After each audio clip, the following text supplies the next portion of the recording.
রাজধানীর মোহাম্মদপুর এলাকা থেকে এক বস্তা অস্ত্র উদ্ধার করেছে সেনাবাহিনী। শুক্রবার বেলা ৩টার দিকে মোহাম্মদপুর হাউজিং এলাকা থেকে এই অস্ত্রগুলো উদ্ধার করে শেরেবাংলা আর্মি ক্যাম্পের সেনা সদস্যরা। সেনাবাহিনীর ওয়ারেন্ট অফিসার মোহাম্মদ নিজাম জানান, উদ্ধার করা অস্ত্রগুলোর মধ্যে আছে শটগান, 303, কাটা রাইফেল, .22 বন্দুক সহ কিছু দেশীয় অস্ত্র। অস্ত্রগুলোর মধ্যে কিছু সচল এবং কিছু জং ধরা ছিল। তিনি জানান, স্থানীয় লোকজনের মাধ্যমে খবর পেয়ে অস্ত্রগুলো উদ্ধার করা হয়।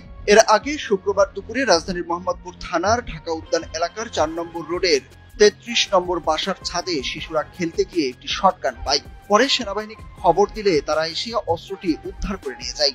শুক্রবার দুপুর ১:১টার দিকে শিশুরা খেলতে গিয়ে এই শটগানটি পায় এবং ভুলবশত তারা একটি গুলিও করে, তবে এতে কোনো হতাহত হয়নি।